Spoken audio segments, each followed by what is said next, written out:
Oh, LBC. Next time, baka naman ha. Hello mga abe, magandang hapon sa inyo. Kamusta kayo? O magandang umaga kung ano man ang lugar na nasan kayo. So sana po ay nasa mabuti kayong kalagayan.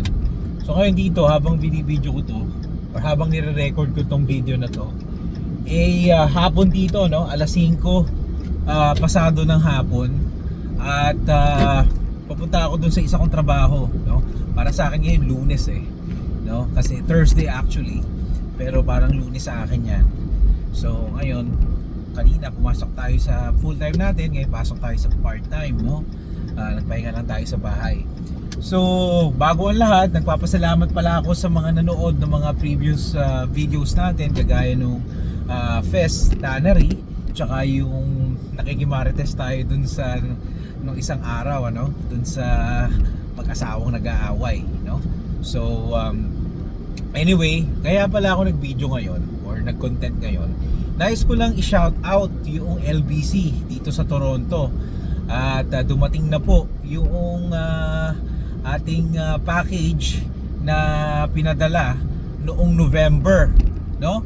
At halos kulang-kulang na 3 buwan din lahat-lahat, no?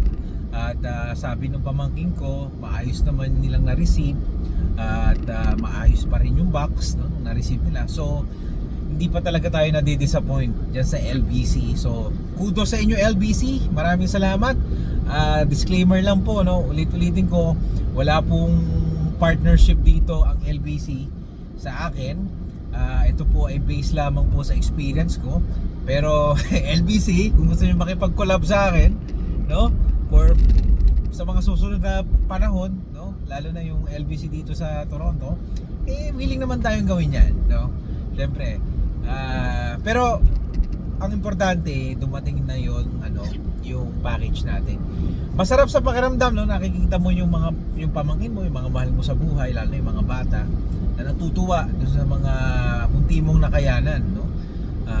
Talagang walang walang katumbas na halaga pag nakikita mo masaya sila at na-appreciate nila yung yung bigay mo, no? So again, maraming salamat sa LBC. So hoping na in God's willing, no, makapagpadala uli tayo ng mga another pasalubong o sa Balikbayan Box sa Pilipinas para mapasaya pa natin yung mga mahal natin sa buhay, lalo na yung ating mga magulang, no, yung ating mga kapatid, tsaka yung ating mga pamangkin, lalo yung mga pamangkin natin.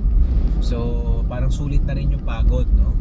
And ayun, eto ngayon kayod tayo aking hustle ngayon, weekday hustle dito sa Toronto. Ito, siyempre kapag habang malakas pa, habang kaya pa, kayod lang tayo. Pero huwag kayong mag-alala, no, mga abe. Laging pinipreach ko noon na huwag natin kakalimutan magpahinga. So actually nakapagpahinga ako 2 araw. Pero alam mo, pag sanay ka na pala magtrabaho ng mahabang oras at lagi kang may ginagawa, talaga hanapin ang katawan mo na may ginagawa ka, no? Parang magkakasakit ka pa kapag hindi ka nagtrabaho. Pero ang totoo niyan talaga, kapag masyado ka nagtatrabaho, hinahanap din talaga ng katawan mo ang magpahinga. So okay lang talaga magpahinga. Kaya ako, hanggat may pagkakataong magpahinga, papahinga talaga ako. Kaya din meron pa akong mga 2 oras o 1 oras at kalahati para magpahinga. Iniidlip ko po yun, mga abe. Sa halip na mag-content ako, sabi ko magpapahinga muna ako bago mag-content. Tsaka yung aking side hustle na content para sa ibang tao, hindi ko muna ginalaw. Kasi abe, pagka inupuan ko yan, naku, hindi na talaga ako tatayo. Talagang kailangan kong tapusin, no? Nakaka-addict din kasi mag-edit. So yun lang, mga abe, no? Lahat ng mga nandito sa Toronto na nais nyo pong gamitin ang serbisyo ng LBC, no? Ang LBC po ay isa sa mga talagang masasabi ko na well recommended ko na na pwede nyong gawin para mapadalan sa mga mahal natin sa buhay sa Pilipinas, no? Natatrack niya talaga, yung kapatid ko tinatrack niya kasi pinatrack ko sa kanya 2 weeks ago, nasa Singapore, at sabi after 1 week tinrack niya nasa Pulila na yata, no? Or 3 days ago Sorry. 5 days ago, tinrack nila, nasa Pulilan, Bulacan na. San Miguel lang kami.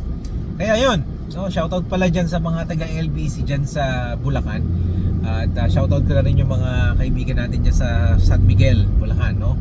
So, hanggat sa muli mga abe, maraming salamat po sa inyong pagtangkilik. Kung hindi pa po kayo nakaka-subscribe, sana po makasubscribe kayo sa aking channel para po matulungan yung lumago ang ating channel. At like nyo na rin po ang ating video ito kung nagustuhan nyo. At kung may mga comments po kayo at suggestion na gusto nyo i-content ko, sana po kayong mag-atubili na ako i-message dyan sa comment section. Maraming salamat po mga abe. At meron din po akong TikTok, Instagram at Facebook fanpage na Kuya JDL. Maraming salamat. Best regards, Kuya JDL. Bye-bye.